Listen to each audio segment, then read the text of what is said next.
Bonjour à tous. Pour finir la saison, et pour cette avant-dernière volée d'épisodes, je tenais à rendre hommage à toutes celles et ceux qui m'aident bénévolement. Comme je l'ai déjà indiqué de nombreuses fois, Baleine sous Gravillon est très demandant en temps, et sans ces bénévoles, BSG ne serait pas ce qu'il est devenu aujourd'hui. J'avais eu l'occasion de raconter cette chance que j'ai dans d'autres podcasts, en l'occurrence Hors Piste de l'ami Thomas Sissot, et aussi dans Un jour un entrepreneur de Mathieu Leroy, ainsi que dans différentes interviews de par le web. Pour beaucoup de podcasteurs, produire un épisode est un exercice solitaire ou en tout petit comité. Pour ma part, après quelques mois de solitude, un premier ange m'est tombé du ciel. La jeune herpétologue et systématicienne Romane Schaeffer, que les assidus de Baleine sous Gravillon connaissent bien, puisqu'elle m'a accompagné dans plusieurs interviews, qu'elle m'a longuement aidé à préparer. Elle m'a expliqué les bases du fonctionnement des réseaux sociaux et est devenue en peu de temps un infatigable bras droit, à qui je voudrais redire toute ma gratitude, maintenant qu'elle est repartie vers de nouvelles aventures. Qui sont ces baleineaux qui s'activent sous le gravillon? Ce premier épisode commence donc par Romane, alias Sistude.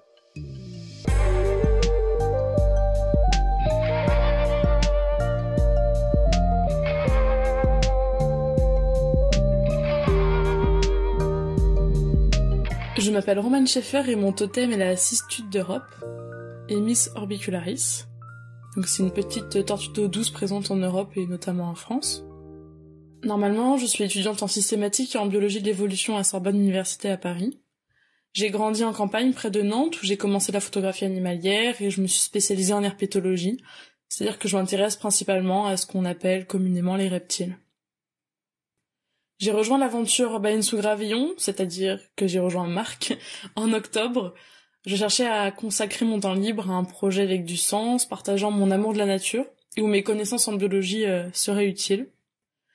Je suis donc devenue le bras droit de Marc, on faisait tout à deux au début. Je suis venue en soutien car lui il était seul sur Baleine sous Gravillon depuis sa création.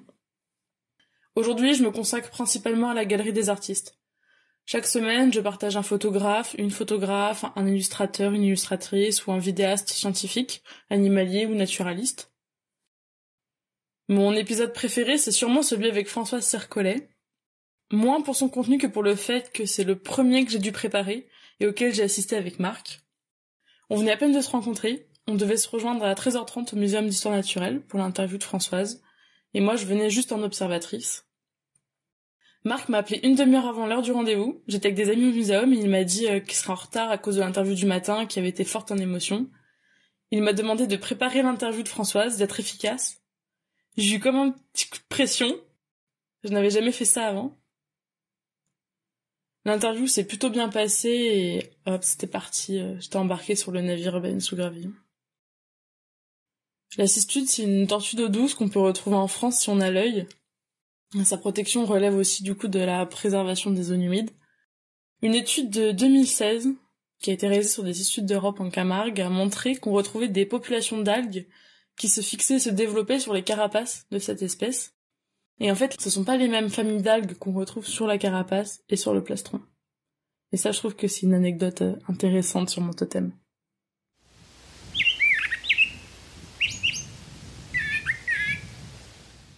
Bonjour à tous, moi c'est Ulysse et mon totem à Baleine sous Gravillon, c'est les polars.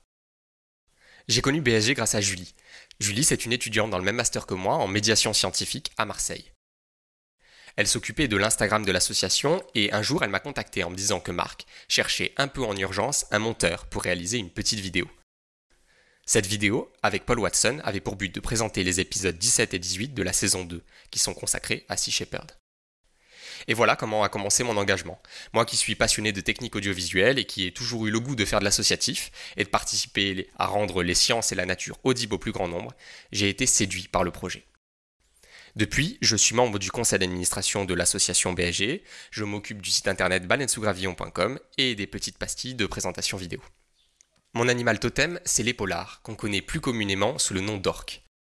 Les polars a un peu une réputation de tueur, en anglais on l'appelle killer whale, littéralement la baleine tueuse.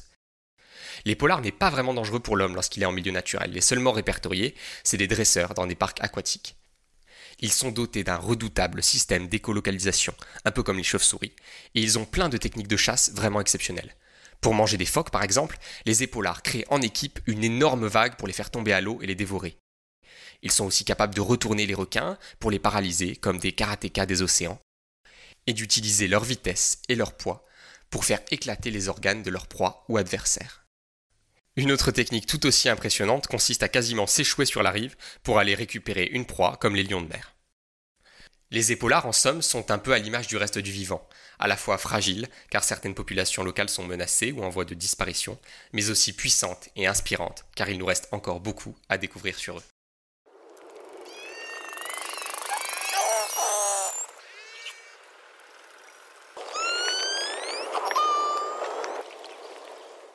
Je m'appelle Alice Béteille et mon totem est un échassier, la grue cendrée, qui est l'un des plus grands oiseaux d'Europe.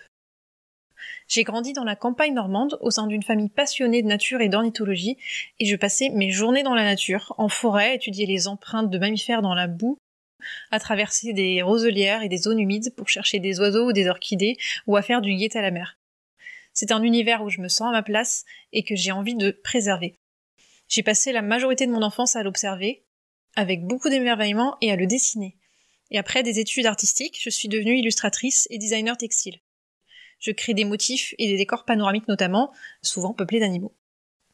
J'aspire à utiliser mes illustrations en faveur de la biodiversité pour sensibiliser davantage et valoriser celles qui nous entourent, souvent méconnues ou dépréciées. J'ai ainsi fait des illustrations de renards ou de blaireaux qui me tiennent particulièrement à cœur. C'est des animaux que je trouve magnifiques et qui sont malheureusement considérés nuisibles et chassés en France. C'est ce qui m'a motivée à rejoindre l'équipe de Baleines sous Gravillon pour montrer d'autres facettes de la nature, découvrir et montrer à tous toujours plus d'espèces incroyables et insoupçonnées, et j'en apprends beaucoup au contact de cette équipe passionnée, c'est un vrai moteur pour aller encore plus loin. Ainsi, un simple appel téléphonique avec Marc, notre condor, peut se terminer par un foisonnement d'idées et de projets à illustrer. Mes épisodes préférés sont ceux sur les anours, cette catégorie d'amphibiens qui comprend notamment les grenouilles et les crapauds. C'est une famille que j'aime particulièrement, que j'ai passé beaucoup de temps à observer et à attraper plus jeune, ce qu'il ne faut vraiment pas faire. L'épisode explique justement que les manipuler peut s'avérer dangereux pour eux. J'ai appris beaucoup sur eux et sur des espèces incroyables comme une grenouille volante, ou sur leur côté très maternel, insoupçonné que beaucoup d'individus ont envers leurs petits. Mon animal totem vit en grands groupes, particulièrement pendant la migration, où des milliers d'individus peuvent se regrouper. La période nuptiale donne lieu à des parades spectaculaires où les individus effectuent des sortes de danses, pendant lesquelles ils décrivent des cercles au sol, les ailes à moitié ouvertes, ils se font des courbettes ou des sauts, et c'est incroyable à voir. En Grèce, elles sont nommées l'oiseau de Palamède, un personnage mythologique auquel on attribue l'invention des lettres de l'alphabet. Il aurait ainsi imaginé les lettres V et Y en étudiant les dispositions des vols de grues. En effet, pendant ces migrations, elles forment de grands V, comme d'autres grands oiseaux migrateurs. Ils leur permettent de dépenser moins d'énergie en utilisant l'effet d'aspiration dans l'air. Et c'est la formation la plus aérodynamique. Beaucoup de mythes de la Grèce antique mettent en scène les grues, qui étaient réputées pour leur prudence et leur esprit avisé. Il y en a un que je trouve plutôt amusant qui racontait que les grues prenaient un caillou dans le bec pour traverser le mont Taurus, où vivaient des aigles, pour s'obliger à rester muettes et de ne pas attirer leur attention. Et ce mythe rappelle le cri des grues en vol.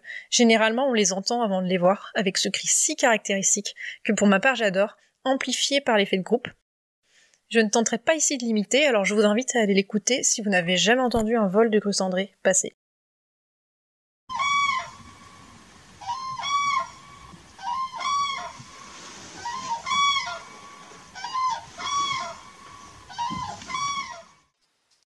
Je m'appelle Louis-Six Dugardin, et mon totem, c'est le Ticodrome échelette, qu'on appelle aussi l'oiseau papillon parce que ses battements d'ailes sont restreints dans leur amplitude et puis assez souples, donc ça donne un rendu final qui ressemble à un vol de papillon.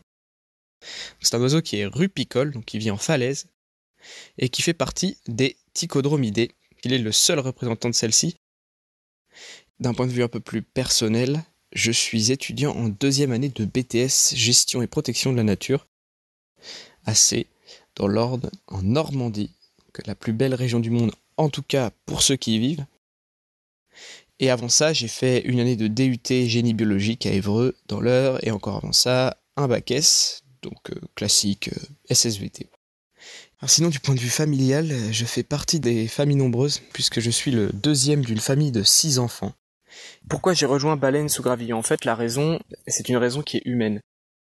Parce que lorsque j'écoutais le podcast Baleine sous Gravillon, eh bien j'entendais bien sûr les propos, j'entendais les intervenants, mais j'entendais surtout les gens qui faisaient Baleine sous Gravillon, parce qu'un podcast, ce sont les gens qui le font.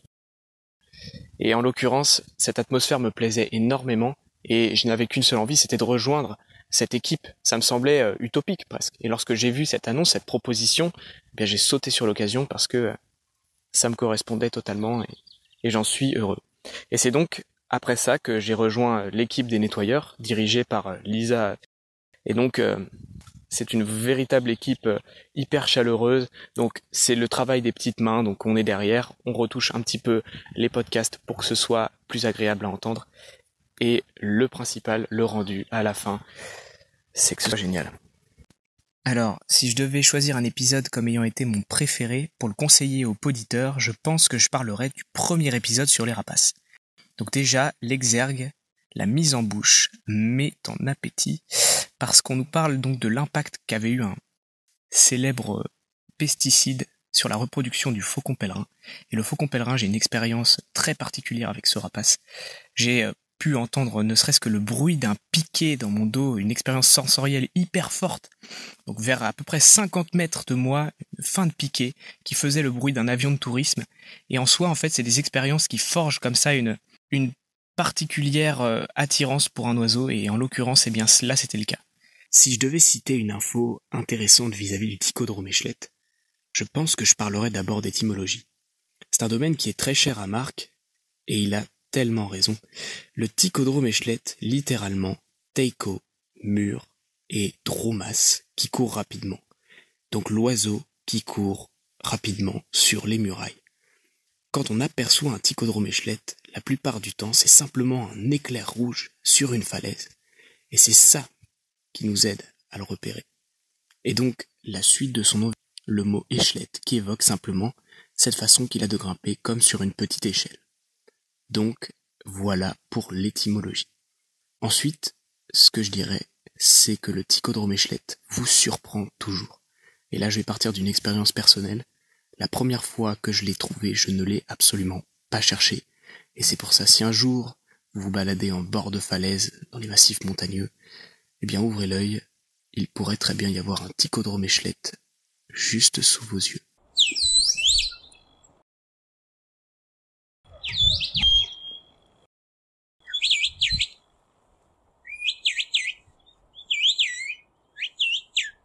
Je m'appelle Loane Raven et mon totem est la mésange bleue. J'ai 18 ans et je suis en première année de BTS Gestion et Protection de la Nature. Et ma particularité, c'est que je le fais en apprentissage. Donc j'alterne entre des périodes de cours au lycée Pommerit et des périodes où je travaille en tant qu'apprenti au service patrimoine naturel du département d'Ille-et-Vilaine. Donc j'ai toujours été intéressée par la nature et c'est pour ça que j'ai décidé de m'orienter vers ces études-là. Et je suis passionnée d'ornithologie, mais j'essaye aussi de m'intéresser un peu tous les autres taxons et découvrir toute la nature qui nous entoure. Et à côté de ça, je pratique aussi la photographie animalière et le dessin naturaliste. J'ai choisi de rejoindre l'équipe de Baleine sous Gravillon parce que d'abord je prenais beaucoup de plaisir à écouter les épisodes et j'avais envie de creuser un petit peu les sujets qui étaient évoqués. Et donc j'ai vu qu'ils cherchaient des personnes pour justement écrire des petites communications sur le contenu des épisodes. Et je me suis dit que voilà, c'était l'occasion de découvrir un peu l'envers du décor aussi. Et donc mon rôle dans l'équipe, c'est principalement d'écrire des courts articles sur les espèces évoquées dans l'épisode. Et je fais aussi partie du gang des nettoyeurs. Donc je suis chargée d'enlever les E dans les audios avant qu'ils soient diffusés. Mon épisode préféré, je dirais que c'est celui sur les chauves-souris, avec François Moutou. Parce que tout simplement j'ai appris énormément de choses. Je trouve qu'en plus d'enlever tous les idées reçues qu'on peut avoir sur ces chauves-souris, il apporte vraiment beaucoup d'informations sur ces animaux qui sont assez mal connus et peu plébiscités. Donc voilà, j'ai bien aimé cet épisode. Alors j'ai une petite info étonnante à partager sur mon totem, la mésange bleue. C'est que les belles coiffes bleues des mâles, elles émettent des ultraviolets. Bien sûr, nous on peut pas les voir, mais les femelles, elles les voient. Et donc ça leur permet de reconnaître les mâles. Je m'appelle Benoît Navarron, alias Kiwi, l'expat de la team Baleine sous Gravillon. J'ai rejoint ce groupe, je pense, mi-2020, car il représente ce que je suis, un grand amoureux de la nature et des curiosités qu'elle montre chaque jour. Ayant fait des études dans l'environnement et travaillant dans la protection des espèces, le savoir et l'éducation restent une clé très importante afin de mieux la comprendre et la respecter. J'essaie donc de déposer de l'autre bout du monde quelques petites graines de partage avec les réseaux sociaux qui entraînent, je l'espère, plus d'audience.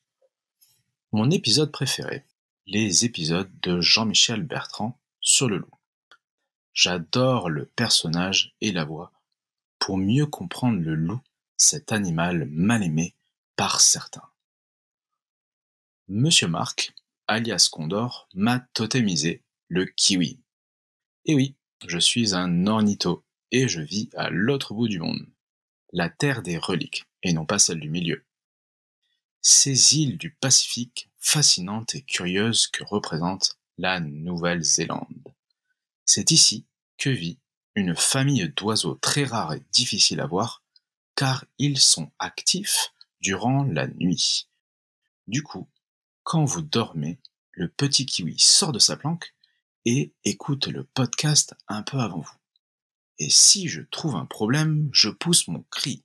Ri, ri, ri. Je sais, il a un petit accent ce kiwi. Cela alerte le reste de la bande qui corrige au plus vite l'épisode avant le lever du soleil.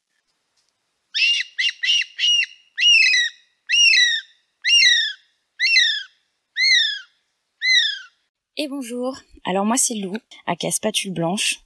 Je suis la nouvelle gérante Instagram. J'ai découvert Baleine sous Gravillon grâce à des collègues de ma formation. Je suis actuellement dans un BTS GPN, Gestion Protection Nature, que j'effectue dans le sud-ouest de la France. Et dans le contexte de ma formation, j'ai effectué un stage sur les spatules blanches, que j'ai commencé il y a quelques mois. Et tous les matins, j'étais accompagnée de Baleines sous Gravillon. Et un jour, j'ai vu leur annonce sur Instagram. Ils cherchaient des bénévoles pour les aider. Et donc, je me suis proposée et j'ai bien fait parce que j'ai rencontré des gens super et qui me partagent leur savoir et leur passion. Donc, j'ai la chance de pouvoir travailler avec toutes ces personnes. Et tous ensemble, on essaye de faire découvrir ce podcast et de faire en apprendre de plus en plus à tout le monde concernant l'environnement, l'écologie. Et donc c'est avec grand plaisir que je vis cette aventure. Donc quelques mots sur mon animal totem qui est la spatule blanche, ou Plata leucorodia pour son nom scientifique. Donc c'est un grand échassier qui appartient à l'ordre des pélécaniformes. Elle peut mesurer entre 80 et 90 cm et peser entre 1,7 et 2 kg. Lors de la période nuptiale, la spatule blanche a le plumage d'un blanc immaculé, à l'exception d'une tache jaune qu'elle a à la base du cou et d'une longue huppe blanche blanc jaunâtre. Elle a aussi son long bec qui peut mesurer jusqu'à 88 cm, qui est noir avec des cannelures transversales. Elle a la pointe de son bec qui est jaune et tout le reste noir. Le juvénile, lui, est blanc, extrêmement blanc et sans huppe. Il a le bec rose avec le bout des ailes noires. Cet oiseau, lorsqu'il est en vol, vole avec le cou tendu, avec des battements d'ailes très rapides, alternés avec des courtes glissades planées. La spatule blanche est un oiseau grégaire qui niche en colonie dans des arbres ou arbustes de zones humides, comme dans les marais, dans les estuaires, dans les lagunes. Elle s'alimente sur des vastes étendues d'eau, peu profondes, souvent en groupe, quand la nourriture est abondante, et sa façon de pêcher est très particulière, due à son bec en forme de spatule. Donc l'oiseau avance, le bec à moitié dans l'eau, en effectuant un balayage latéral, donc de gauche à droite, ce qui crée en fait un tourbillon qui aspire toutes ses proies, donc mollusques, écrevisses, sangsues. La spatule blanche, c'est un oiseau philopatrique, c'est-à-dire qui se reproduit majoritairement sur son lieu de naissance. Donc à l'issue de la migration prénuptiale, les oiseaux s'accouplent. La femelle pond de 3 à 5 œufs dans la période avril ou mai et sont incubés pendant 24 jours.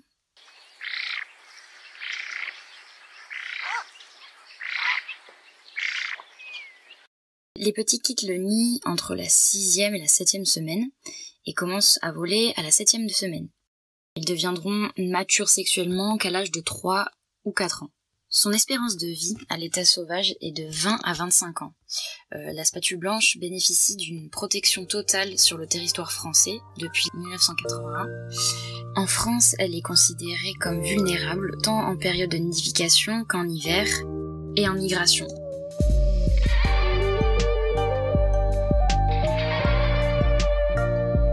C'est la fin de cet épisode, merci de l'avoir suivi. Ce podcast est réalisé avec le soutien de Derven, entreprise de génie écologique qui partage les valeurs de Baleines sous Gravillon et qui travaille au service de la biodiversité, comme nous. Merci de partager le lien de Baleines sous Gravillon et de vous abonner si vous avez aimé. Des étoiles et surtout des avis sur Apple Podcast nous aident beaucoup. Ils nous permettent en effet d'être mieux référencés et suggérés aux amoureux et aux défenseurs de la nature. Vous pouvez aussi faire un don sur Helloasso. Un grand merci par avance. Vos messages, photos, conseils ou critiques sont aussi les bienvenus sur la page et le groupe Facebook de Baleines sous Gravillon, ainsi que sur notre chaîne YouTube. Je vous recommande aussi la visite de notre site, où sont désormais publiés nos articles et les galeries photos de tous nos amis photographes de nature. Ce site est ouvert aux contributions de tous, messages, articles, photos ou vidéos. Il suffit de nous le proposer par message.